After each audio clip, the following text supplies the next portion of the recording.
Assalamualaikum warahmatullahi wabarakatuh. Nama saya Nur Suhada binti Zainuddin.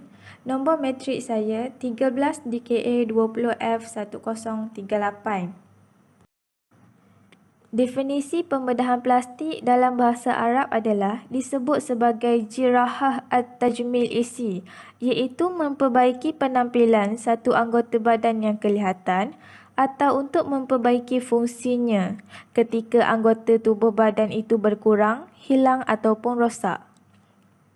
Tujuan pembedahan plastik adalah untuk mencantikkan pemandangan zahir atau luaran seseorang ataupun disebut sebagai fenomena.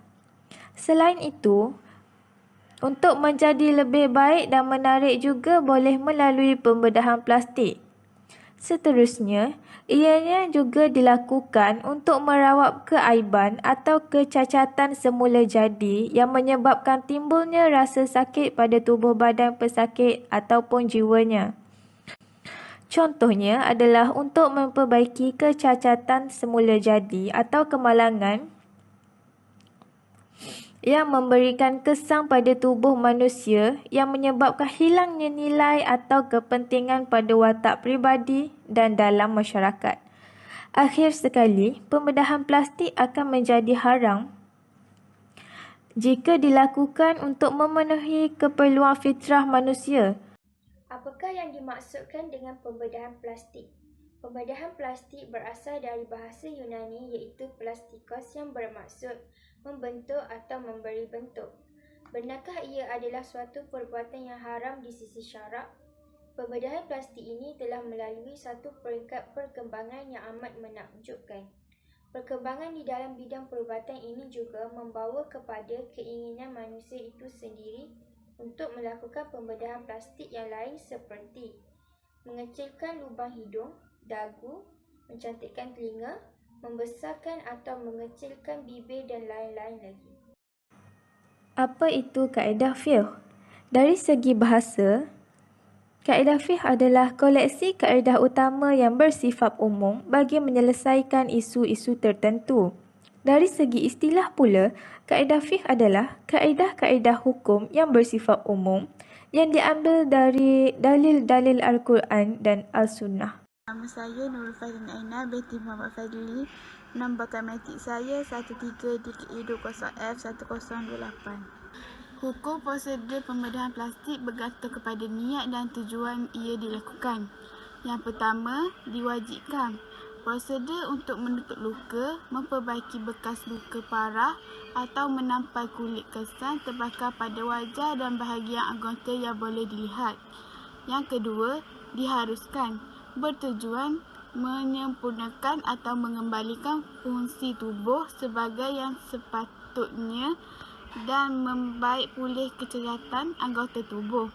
Yang ketiga, diharamkan mengubah ciptaan Allah Subhanahu Wa Taala seperti menukar alat kelamin, warna kulit, bentuk wajah dan sebagainya. Seterusnya, perbahasan hukum. Yang pertama, harus. Secara dasarnya, kebanyakan daripada para penyelidikan dan ahli-ahli fiqh kontemporari tidak melihat pembedahan plastik ini sebagai sesuatu yang dilarang sekiranya bertujuan untuk merawat keaiban atau kecacatan yang dialami oleh para pesakit. Keaiban dan kecacatan ini boleh membawa kepada gangguan mental pesakit tersebut sekiranya tidak dijalankan pembedahan plastik ini. Secara logiknya, gangguan mental ini lebih teruk jika dibandingkan dengan kesakitan anggota badan. Sebuah hadis yang diriwayatkan oleh Usama bin Syarih ada berbunyi, maksudnya, sesungguhnya Nabi SAW telah bersabda, "Wahai hamba-hamba Allah sekalian, berubatlah kamu, sesungguhnya Allah Subhanahu Wa Taala tidak menjadikan sesuatu penyakit itu melainkan dijadikannya ubat kecuali penyakit tua." Seterusnya, perbahasan hukum. Yang pertama, harus. Secara dasarnya, kebanyakan daripada para penyelidikan dan ahli-ahli fiqh kontemporari tidak melihat pembedahan plastik ini sebagai sesuatu yang dilarang sekiranya bertujuan untuk merawat keaiban atau kecacatan yang dialami oleh para pesakit. Keaiban dan kecacatan ini boleh membawa kepada gangguan mental pesakit tersebut sekiranya tidak dijalankan pembedahan plastik ini. Secara logiknya, gangguan mental ini lebih teruk jika dibandingkan dengan kesakitan anggota badan. Sebuah hadis yang diriwayatkan oleh Usama bin Syariq ada berbunyi, maksudnya, sesungguhnya Nabi SAW telah bersabda, "Wahai hamba-hamba Allah sekalian, berubatlah kamu, sesungguhnya Allah SWT tidak menjadikan sesuatu penyakit itu melainkan dijadikannya ubat kecuali penyakit tua." Yang kedua, haram. Sebahagian kecil daripada ahli-ahli fiqh berpendapat haram dilakukan pembedahan plastik ini kerana ia menolak ketentuan dan takdir Allah. Hadis yang diriwayatkan oleh Ibnu Mas'ud ada menyatakan yang bermaksud Allah SWT melaknat orang-orang yang berbuat tatu dan yang meminta untuk dibuat tatu, dan orang-orang yang meminta untuk dinipiskan bulu kening, dan orang-orang yang merenggangkan gigi untuk tujuan kecantikan, yang mana perkara ini mengubah ciptaan Allah. Berdasarkan kepada riwayat di atas, membuat tatu, mencabut bulu-bulu yang terdapat di muka termasuk kening, menjarangkan gigi merupakan perkara yang dilaknat oleh Allah kerana ia adalah mengubah ciptaannya. Oleh itu, segala bentuk perbuatan mengubah ciptaan Allah adalah haram. Hai, Assalamualaikum warahmatullahi wabarakatuh. Nama saya Tengku Anis Nadirah binti Tengku Abdullah, memegang nombor kad matrik 13 DKA 20F1108. Pembedahan plastik terbahagi kepada dua, iaitu dibenarkan dalam Islam dan juga dilarang dalam Islam. Pembedahan plastik yang dibenarkan dalam Islam bertujuan menyempurnakan atau mengembalikan fungsi tubuh sebagaimana yang sepatutnya dan membaik pulih kecacatan anggota tubuh. Pembedahan plastik seperti pemakaian gigi palsu, rambut palsu, mata palsu dan sebagainya dibenarkan untuk tujuan menutup kecacatan, bukan kerana untuk kelihatan lebih baik.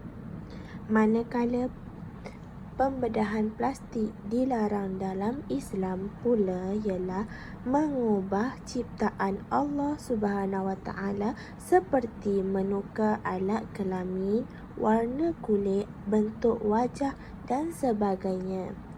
Pembedahan yang mengubah rupa wajah dengan bertujuan untuk berketerampilan lebih cantik dari rupa wajah asal. Antara kebaikan pembedahan plastik ialah memberi keyakinan diri kepada mangsa. Kedua, menghilangkan keaiban. Ketiga, mengembali semula fungsi anggota badan. Manakala keburukan dalam pembedahan plastik pula ialah membawa maut, membazir dan meniru rupa asal sebenar yang dijadikan oleh Allah Subhanahu Wa Taala. Jenis-jenis pembedahan plastik terbahagi kepada tiga, iaitu yang pertama, pembedahan plastik merupakan pembedahan dengan tujuan untuk perubatan dan pemulihan yang dibenarkan. Contoh pembedahan untuk mulut yang sumbing atau pembedahan untuk menampal kulit yang melecur. Yang kedua, pemakaian gigi palsu dan sebagainya dibenarkan untuk tujuan menutup kecacatan. Dan yang ketiga, pembedahan ini juga bertujuan yang kecantikan seperti memancungkan hidung, membesarkan mata dan sebagainya. Antara hikmah larangan pula ialah mengubah kejadian Allah Subhanahu Wa Taala yang asal, tidak mensyukuri nikmat Allah, bercanggah dengan budaya Islam dan menyerupai amalan orang kafir. Akhir kata, pembedahan plastik ini adalah perbuatan yang perlu dielakkan jika niat seseorang itu hanya berlandaskan kepada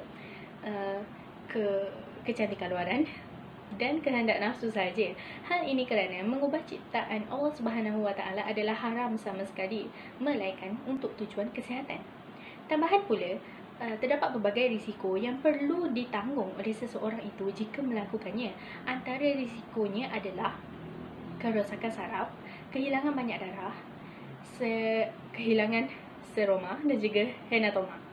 Ianya menjadi harus jika pembedahan plastik ini adalah bertujuan untuk pemulihan anggota badan seseorang. Contoh, jika seseorang itu terlibat dalam kemalangan yang menyebabkan anggota badannya hancur, musnah dan tidak boleh diselamatkan, yang menyebabkan kecacatan yang mengganggu seluruh kerja hariannya, maka kaedah ini boleh diaplikasikan kepada mereka.